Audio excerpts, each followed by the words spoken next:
Deepavali special முறுக்கு எப்படி செய்கிறதுன்னு பார்க்கலாங்க. பாசிப்பருப்பு வச்சு உளுந்து வச்சு முறுக்கு செஞ்சுருக்கேன். சூப்பராக நல்ல மொறுமொறுன்னு கிறிஸ்பியாட்டு வரும். இந்த மாதிரி ட்ரை பண்ணி பாருங்கள். குக்கரில் வந்து அரை கப்பு பாசிப்பயிறு, அரை கப்பு பாசிப்பயிருக்கு 1.5 கப்பு தண்ணி எடுக்கணுங்க.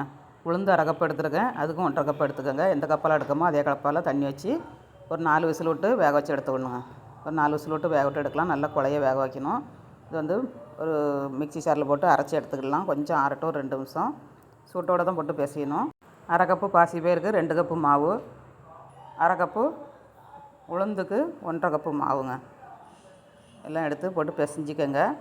ஜீரகம் 1 ஸ்பூன், கருப்பு உளுந்து 1 ஸ்பூன், பட்டர் அரை ஸ்பூன், பெருங்காயத்தூள் அரை ஸ்பூன், உப்பு தேவையான அளவு போட்டு நல்லா மாவை மிக்ஸ் பண்ணி வச்சுட்டு நம்ம உளுந்தையும் அரைச்சி எடுத்தாச்சுங்க. உளுந்தையும் பருப்பையும் அரைச்சி எடுத்துகிட்டு நம்ம மாவோடு போட்டு நல்லா சூட்டோடு கிண்டணும்.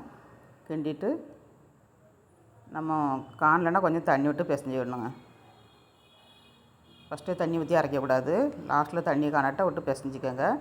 இப்போ முறுக்கு குழலில் எண்ணெய் தடவி வச்சாச்சு. இப்போ எண்ணெய் நல்லா சூடான எண்ணெயை ஒரு கரண்டி ஊற்றி நம்ம மாவில் பிசைஞ்சோம்னா முறுக்கு வந்து நல்லா கிறிஸ்பியாக கிடைக்குங்க. இந்த மாதிரி ட்ரை பண்ணி பாருங்கள். நல்லா மிக்ஸ் பண்ணிவிட்டு இந்த மாதிரி சின்ன சின்ன உருண்டையாக உருட்டி எடுத்துக்கோங்க. மாவு குழலில் போட்டு புளியறதுக்கு ஈஸியாக இருக்கும். இப்போ எல்லாத்தையும் உருண்டை பிடிச்சி எடுத்தாச்சு. இப்போ குழலில் போட்டு நம்ம அடைச்சி இந்த மாதிரி கரண்டியில் சேலடையில் போட்டு நம்ம போடலாம். இல்லை சின்ன பிளேட்டில் வச்சு புளிஞ்சு ஊற்றிக்கோங்க. சூப்பராக கிடைக்கும். ஒரு பிள்ளையார் பிடிச்சி வச்சுக்கிடலாங்க.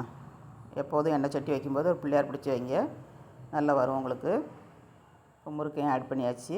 இப்போ கொஞ்சம் வெந்ததுக்கப்புறம் மேலே மிதந்து வரும். அதுக்கப்புறம் நம்ம திருப்பி போட்டு வேக வச்சு எடுத்தோம்னா நல்ல கிறிஸ்பியான முறுக்கு ரெடிங்க. அப்படியே கடாயில் எப்படி புளிகிறதுன்னு பாருங்கள். இந்த மாதிரி புளிஞ்சு எடுத்துக்கோங்க. புளிய தெரியலனா நீங்கள் கரண்டியில் போட்டே புளிஞ்சு எடுங்க. ரொம்ப ஈஸி. சூப்பராகிட்டு புளிஞ்சு எடுத்தாச்சு. இந்த மாதிரி நீங்களும் வீட்டில் ட்ரை பண்ணுங்கள். தீபாவளியை ஹாப்பியாக கொண்டாடுங்க. ஹாப்பி தீபாவளிங்க எல்லாருக்கும். சூப்பராகிட்டு முறுக்கு ரெடி ஆயிடுச்சு.